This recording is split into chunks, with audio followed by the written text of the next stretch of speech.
Muito bem, estamos de volta com Conexão Popular, conversando com o professor Laureno Rosa, economista, pesquisador do NUPES. Falávamos do período em que o presidente Lula foi presidente da República, o momento econômico mundial era mais favorável do que o momento que a presidenta Dilma assumiu em 2010, 2011, entrou a administração da presidenta Dilma, ou ela pega um reflexo do que foi feito no governo Lula. Aumentou o consumo, milhões e milhões de brasileiros saíram da camada chamada D e E, que eu acho preconceituosa, vai para C, que é considerada classe média, aeroportos lotados, consumo exacerbado, acesso ao crédito facilitado, como nunca se tinha visto. Verdade, né? verdade. Como é que o senhor analisa hoje nós estarmos vivendo isso em decorrência do que foi feito no passado? Não, é verdade. Quer dizer, então isso aconteceu. Eu não acho que foi proposital, quer dizer, eu fiz isso, agora você se vira. Eu acho que não é por aí. Tanto que acho que o primeiro mandato dela até que não foi... Parece que foi segurado. Foi mais também, segurado. né? Mas acho que o negócio estava começando a realmente... Porque como você teve essa crise de 2008, então, na verdade, ela não teve, assim, um impacto imediato, né? Vamos dizer, pronto, estragou tudo. Não, ela veio acontecendo, né? Quer dizer, aí começou a estourar os países lá fora, né?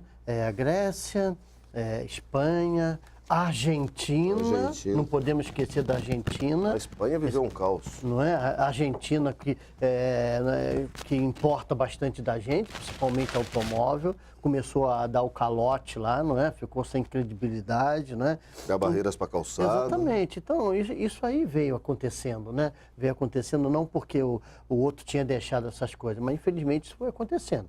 Eu acho que o que ela não soube, né? Foi realmente lidar com isso que aconteceu.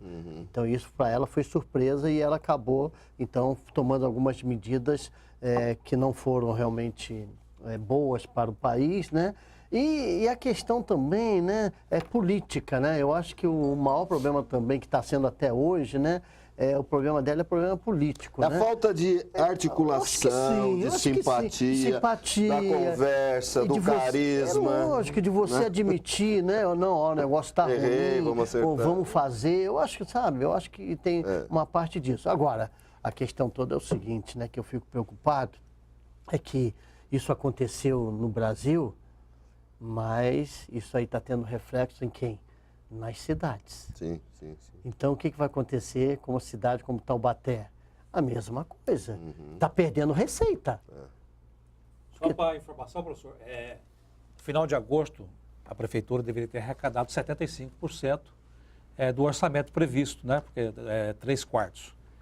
Esta semana foi anunciado que a prefeitura arrecadou somente 58% dos 75% previsto. E aí, o que vai acontecer? O que vai acontecer com investimento cai. Ele vai ter que fazer um ajuste também, né? O prefeito vai ter que mexer. Se bem que o prefeito Taubaté está fazendo ajuste fiscal desde o primeiro dia que assumiu, né? Desde o primeiro dia do mandato dele, ele começou com ajuste fiscal e está se perpetuando. Pegou, realmente, parece que né? Quando ele pegou e está... Está equilibrado, só que esse ano tem esse diferencial por causa dessa crise, que você passou de 75% apenas 58%. Então ele vai ter o quê? Vai ter que cortar gastos ou investimento, né? Percebe? Então, se você comparar, é como se fosse um governo, só que uma coisa menor, mas ele vai ter que, né? Vai ter que mexer aí. E o investimento, né, só para título de ilustração, no máximo 6% que sobra do orçamento para investimento. Se você pegar a verba carimbada, né? Vai tirando as verbas carimbadas, vai sobrar o quê? E principalmente professor, a mão de obra, né? Que eu acho que é um material humano que é bem alto. Professor, no dia 22 de setembro agora, o dólar chegou a R$ 4,05 centavos. Verdade. É o maior da história desde o advento do Plano Real.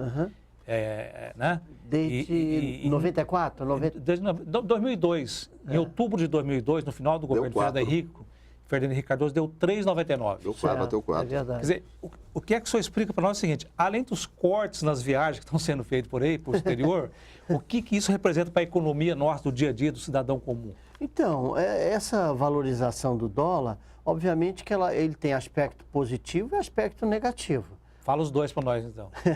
Então, por exemplo, para o cara que tem uma empresa que exporta, Uhum. exportadora.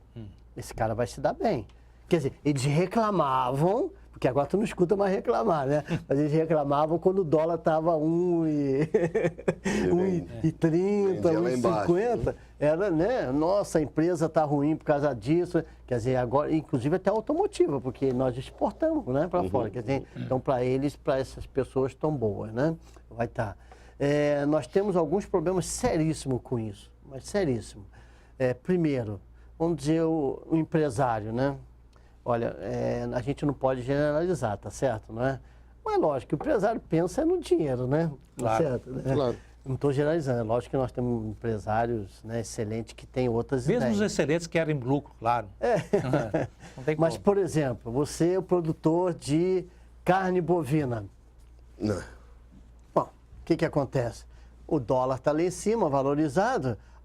Se eu vender lá fora, eu ganho mais do que aqui dentro. O que eu vou fazer? Vou vender lá fora. Vendendo lá fora, o que acontece aqui dentro? Desabastece. Falta, desabastece, falta. E Sobe aí, o lei preço. da oferta e da procura, Sobe Vai o preço. buscar também sobre o preço. Exatamente. leite. Se o senhor quiser trazer alho. para o consumidor normal, quem come pão reclama. Porque mais da metade do trigo Trigo. é importado. Exatamente. Cebola, o alho nós não Não, temos. esquecendo o né? empresariado, trazendo para o cidadão comum, quem come pão reclama. Não é isso, todo mundo consome, não é? Pão, Que a gente macarrão, tem que ver tudo que vai trigo. que o dólar, nesse sentido, Um exemplo, vai né? prejudicar. Professor, A outra coisa, né, é que eu não gosto muito disso que eu vou falar, não, mas quando você está abaixo do dólar, a importação aumenta, controla a inflação. Eu não gosto desse tipo de controle de inflação, mas acontece. Porque você tem mais produtos aqui chineses, e aí você tem uma oferta maior, e aí o preço cai. Desculpa aí, mas... professor, já que nós estamos falando em dólar, recentemente a Câmara aprovou um projeto do prefeito autorizando ele a contrair um empréstimo junto ao Banco de Desenvolvimento para a América Latina no valor de 60 milhões de dólares. Hoje, 240 milhões de reais. O munícipe Afonso Rabelo me pediu para fazer essa pergunta para o senhor. Você fez a conta no dólar a 4 já, né? A 4 já. Eu não pesquei. Ele fez a 4 já. O munícipe Afonso Rabelo mandou perguntar para o senhor como o senhor vê esse empréstimo para o município, principalmente tendo em vista essa crise atual do país. Se ele pegou em dólar, realmente é bastante complicado. Não pegou né? ainda. Está lá no Comissão Tributária em Brasília. Sim.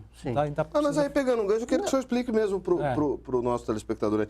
Ele pegou quando o dólar estava 2,30, 2,50. Hoje é 4, ele ia pegar 180, ia pegar 190, agora vai pegar 240. Ele não pegou e se for pegar Não agora... pegou. Se vai pegar agora, vai pegar pelo dólar, não é vai isso? pegar pelo dólar atual. 240, também vai pegar mais.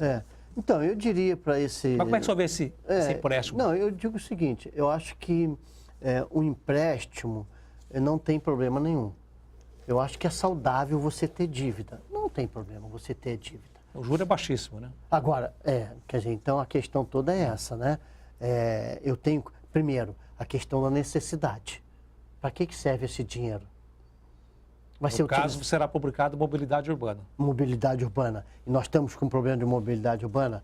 Estamos. Então, tudo bem. Agora, eu tenho condições de pagar essa dívida? É uma dívida que vai... Não é? Percebe? Então, ela é saudável se você tiver uma dívida, desde que você consiga pagar a dívida, tenha, né, aporte, tenha um planejamento, e isso eles têm que ter, obviamente, né, para poder pagar. Então, eu não vejo problema nenhum. Agora, desde dentro dessas condições. O senhor diz de ser favorável, né? Que não tem problema ter dívida, desde que encaixe no seu orçamento, seja planejado e Isso, não tenha tem um problema aporte para nenhum. pagar. Na questão da administração pública, o dinheiro barato, como me parece esse dinheiro do CAF, Luiz Carlos, é bem-vindo para construir obras, para fazer obras em mobilidade urbana, investimento em asfalto. Não tenha dúvida nenhuma. É importante para a administração pública, na sua avaliação? É importante, e todos têm. Porque vai tirar 240 milhões do orçamento da cidade, que tem 900 milhões? Não tem condição. Não tem Não condição. tem condições. Então, eu acho que é importante, e todos têm, por isso, né? Porque é um mecanismo que você tem, que você consegue fazer as coisas, torna a repetir, desde que tenha um planejamento. Porque, na verdade, né, falar para esse munícipe que o governo, a prefeitura, É igualzinho a gente. Exatamente. É igualzinho a gente. Você, né? É a mesma coisa, mais complexo, mas é a mesma coisa. Eu tenho dinheiro, eu posso pagar essa dívida, quanto que eu vou ter que pagar? Eu tenho condições? Se eu tenho, não tem problema nenhum, embora eu sou a favor de tudo à vista. Se você puder, à vista. Mas o governo, aí a coisa é um pouco, o volume, né? O valor é um pouco maior, então você realmente não tem condições. Então, uma dívida bem administrada, não é? Aí tem aquela questão, tantos por cento, não sei, da tua receita, do PIB, aquelas coisas todas, para você poder arcar direitinho, porque senão, se você ficar também, cair nessa aí que nós estamos agora com aquela credibilidade ruim, pronto. Aí na hora que você for pedir, o juro vai ser mais alto, vai tudo te prejudicar. É como se o município, o Estado, estivesse no SPC. No Serasa. Ganha um grau de credibilidade. Exatamente. Aí né? Fica complicado você pegar crédito. Vamos continuar falando aqui com o professor Laureano Rosa, no Conexão Popular. Fica aí, a gente já volta já.